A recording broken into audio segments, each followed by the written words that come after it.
John, we can't pair these phones right now. Is there another IFB that we can use?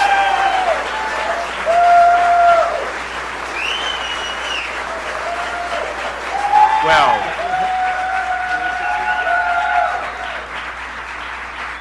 thank you all for coming.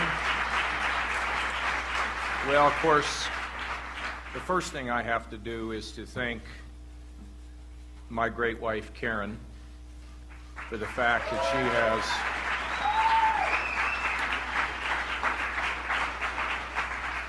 she has endured my political career and also, of course, accentuated it. There's nobody like Karen. She's charismatic. She walks into a room, and people fall in love with her. You know, when she appeared on Anderson Cooper, John Weaver commented, and Beth Hansen commented that if we'd only run Karen, we would have been a lot more successful. I happen to agree with that. And, God, you know, Emma and Reese showed up. And, I mean, they're unbelievable. They're just so beautiful. And they've been so supportive. And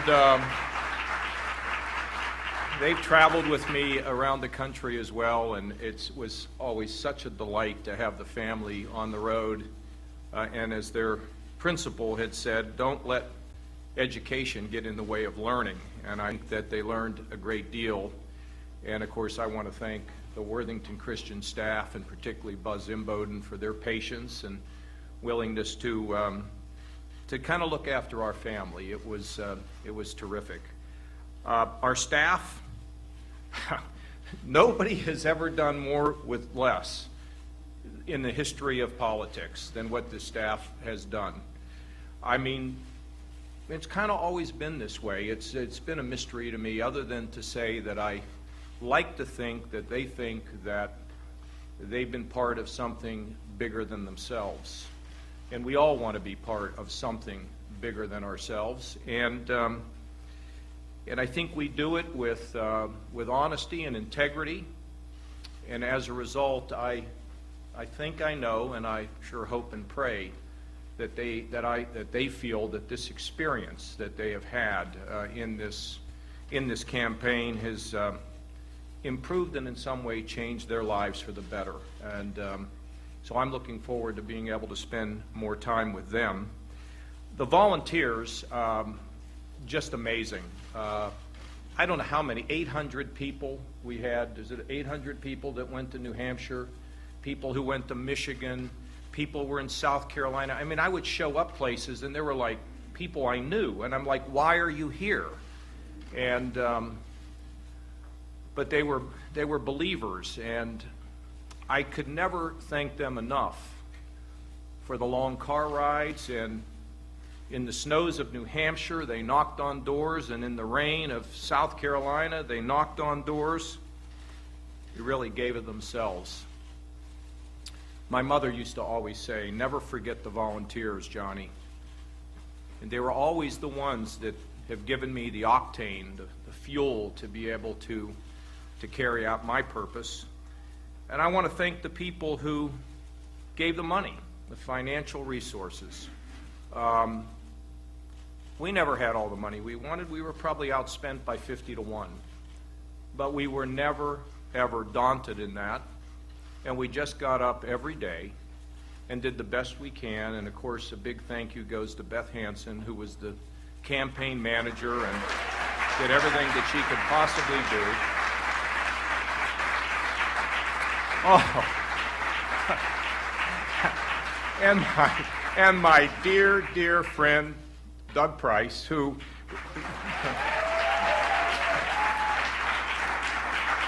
well, we start getting into these names, but as I mentioned, I think Emma said, well, Mr. Doug, didn't you travel with my daddy for like a year and a half? And Reese looked at him and said, how'd you ever do that?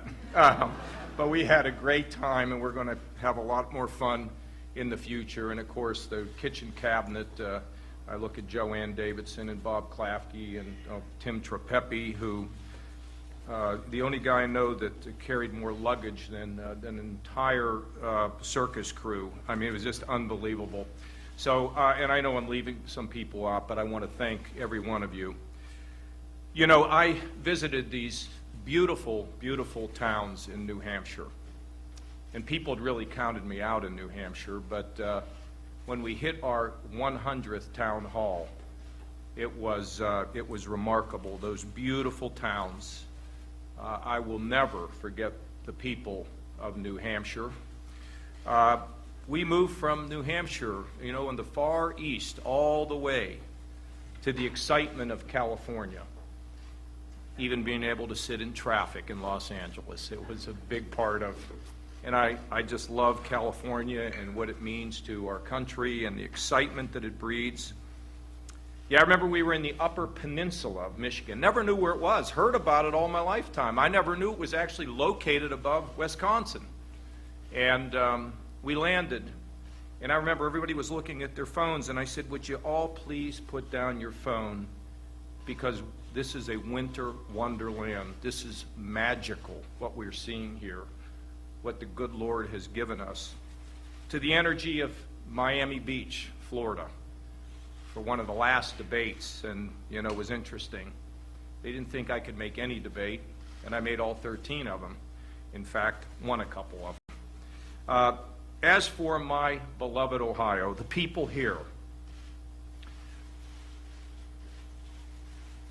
I cannot tell you how much I appreciate the opportunity that you've given me to be a leader in this state. The people of Ohio have given me the greatest professional experience of my lifetime. I've tried to pay them back, and last night in Cleveland, a woman, African-American woman, said, you made promises and you kept them. And that's why I'm here tonight, because I believe in you, that you brought our people together. Well, it only happened because the people gave me a chance. And everywhere I went in America, I told the people about our beautiful, beloved state and held Ohio high. And I think gave people an impression from one end of America to the other that Ohio is a special place. And I expect we're going to have more visits as a result. I marveled at my colleagues who held public office. They knocked on doors, they made phone calls. And I mean, these were people who came from the legislature. I mean, when you're an executive and you have to deal with the legislature, it's not always peaches and cream. But yet these legislators, the leaders, the Speaker of the House, the President of the Senate, some of my statewide colleagues like the Attorney General, just incredible that they would have come out and honored me. Frankly, I was so humbled by the fact that they came and they loved me. They encouraged me. The people of our country changed me. They changed me with the stories of their lives. Oh, we all remember that hug in South Carolina from that young man who had found despair and then found hope somehow, and he just wanted to give me a hug, and the country marveled. But you know, that was one of a series of these things that had happened. A gentleman showed up in New Hampshire. He said, I don't think I warned my son enough about the dangers of a certain type of cancer, and now he has it, and I'm blaming myself. And he put his arm around me and cried. And I said, sir, it's not your fault. You didn't do anything wrong. You're a great father. You come here all the way from New York to tell me about this. Take the load off of your shoulders. He wrote us a letter saying that little conversation made a difference with him. And when we went to New York, months later, standing at the rope line, was that man. He said, "I want you to know my son's doing much better. And I wanted to be here to thank you for taking the time with me." We were in a hall in Michigan, and a woman stood up and showed a picture of her son who had taken his life. We talked about faith, talked about her son and where he was, and everybody in that hall embraced that woman and made her feel that she was not alone. See, stories like this occurred all across our country. And I think it's, frankly, because for whatever reason, God gave me the grace to make people feel safe and comfortable. And they came to these town halls, they were absolutely magic. You know, I've learned something, folks, everyone here, that we all need to slow down our lives. Slow down our lives and listen to those who are around us. Look, let me be clear. We all know that economic growth is imperative to the success of our country. Economic growth gives people an opportunity to realize many of their hopes and dreams in life. And without a job, the family's weaker, the community's weaker, the neighborhood's weaker, the state suffers, and our country struggles. And I can tell you that economic growth can be achieved by our public officials if they just do their job. But they have to ignore polls. They can't focus on focus groups. And they have to overcome the fear of re-election or criticism. See, the formula is simple and it works. It is common sense regulations that don't crush our small businesses, because that's where our kids get their work now, increasingly. That's the fastest area of job growth. We know we need to lower taxes for individuals. And we have to cut taxes for our businesses so they start investing in America and not some country located in Europe. And we need a realistic path to balance the budget. And frankly, nothing more imperative than a balanced budget amendment to the Constitution to force the Congress to do their job. And we have to keep in mind that we need to shift power, money, and influence from government back to the people wherever we live.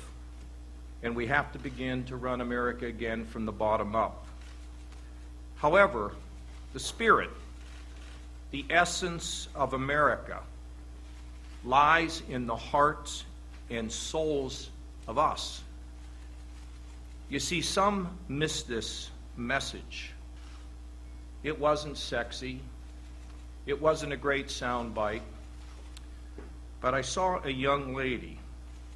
I saw a young lady in Philadelphia who came to me and said, "I'm a producer on a major cable show, and I watch your town halls and talk about the spirit of our country and my role."